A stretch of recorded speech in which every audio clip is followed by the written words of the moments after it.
The stijl, Dutch for the style, also known as neoplasticism, was a Dutch artistic movement founded in 1917 in Amsterdam. The De Stijl consisted of artists and architects in a narrower sense. The term De Stijl is used to refer to a body of work from 1917 to 1931 founded in the Netherlands. Proponents of De Stijl advocated pure abstraction and universality by a reduction to the essentials of form and color. They simplified visual compositions to the vertical and horizontal directions, and used only primary colors along with black and white. De Stijl is also the name of a journal that was published by the Dutch painter, designer, writer, and critic Theo van Doesburg that served to propagate the group's theories. Next to van Doesburg, the group's principal members were the painters Piet Mondrian, Vilmo César, and Bart van der Lek, and the architects Gerrit Rietveld, Robert van 't Hoff, and J.P. Oud.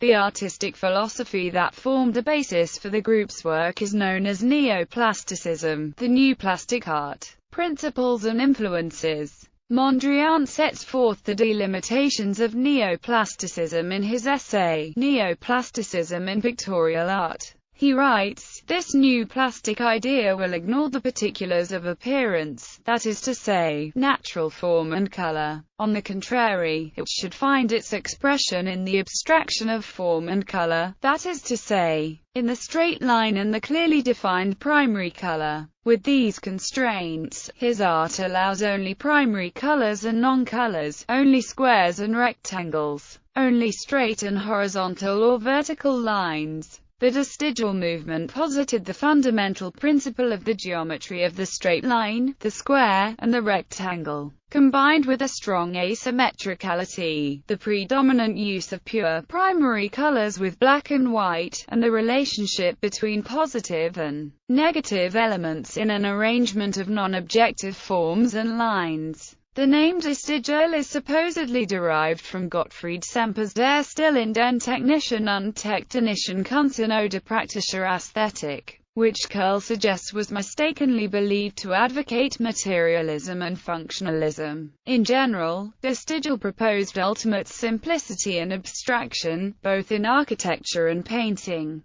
By using only straight horizontal and vertical lines and rectangular forms, the works avoided symmetry and attained aesthetic balance by the use of opposition. This element of the movement embodies the second meaning of stijl, a post, jam or support. This is best exemplified by the construction of crossing joints, most commonly seen in carpentry. In many of the group's three-dimensional works, vertical and horizontal lines are positioned in layers or planes that do not intersect, thereby allowing each element to exist independently and unobstructed by other elements. This feature can be found in the Rietveld Schroeder house and the red and blue chair. De Stijl was influenced by Cubist painting as well as by the mysticism and the ideas about ideal geometric forms in the Neoplatonic philosophy of mathematician M. H. J. Schoenmakers. The De Stijl movement was also influenced by neopositivism. The works of De Stijl would influence the Bauhaus style and the international style of architecture as well as clothing and interior design. However, it did not follow the general guidelines of an ism, nor did it adhere to the principles of art schools like the Bauhaus. It was a collective project, a joint enterprise. In music, De Stijl was an influence only on the work of composer Jacob van Domcilier, a close friend of Mondrian. Between 1913 and 1916, he composed his Proven van Stijkunst, inspired mainly by Mondrian's paintings. This minimalistic, and, at the time, revolutionary, music defined horizontal and vertical musical elements and aimed at balancing those two principles. Van Domcilier was relatively unknown in his lifetime, and did not play a significant role within the De Stijl group. History. Early history. From the flurry of new art movements that followed the Impressionist revolutionary new perception of painting, Cubism arose in the early 20th century as an important and influential new direction. In the Netherlands, too, there was interest in this new art. However, because the Netherlands remained neutral in World War I, Dutch artists were not able to leave the country after 1914 and were thus effectively isolated from the international art world, and in particular, from Paris, which was its center then. During that period, painter Theo van Doesburg started looking for other artists to set up a journal and start an art movement.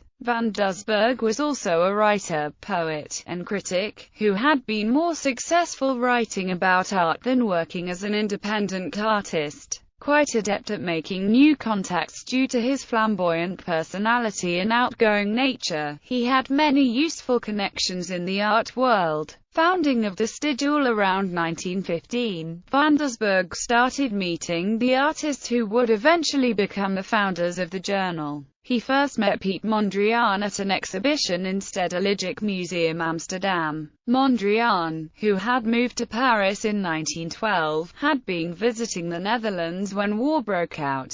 He could not return to Paris, and was staying in the artist community of Laren, where he met Bart van der Lek and regularly saw M.H.J. Schoenmakers. In 1915, Schoenmakers published Het Nieuwe Wereldbeeld, followed in 1916 by Beginselin der Beeldende Wiskunde. These two publications would greatly influence Mondriaan and other members of De Stijl. Van Doesburg also knew J.P. Uden, the Hungarian artist Vilmos Hazar. In 1917, the cooperation of these artists, together with the poet Anthony Koch, resulted in the founding of De Stijl. The young architect Gerrit Rietveld joined the group in 1918. During those first few years, the group was still relatively homogeneous, although van der Lek left in 1918 due to artistic differences of opinion. Manifestos were being published, signed by all members. The social and economic circumstances of the time formed an important source of inspiration for their theories,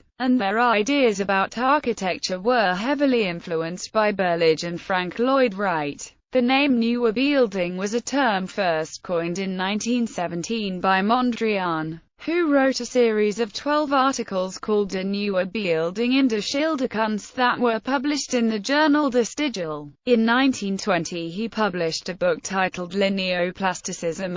After 1920, around 1921, the group's character started to change. From the time of Van Doesburg's association with Bauhaus, other influences started playing a role. These influences were mainly Malevich and Russian constructivism, to which not all members agreed. In 1924, Mondriaan broke with the group after Van Doesburg proposed the theory of elementarism, proposing that the diagonal line was more vital than the horizontal and the vertical. In addition, the De Stijl group acquired many new members. Dadaist influences, such as I.K. Bonset's poetry and Aldo Camini's anti-philosophy, generated controversy as well. Only after Van Doesburg's death was it revealed that Bonset and Camini were two of his pseudonyms. After Van Doesburg's death, Theo van Doesburg died in Davos, Switzerland, in 1931. His wife, Nelly, administered his estate.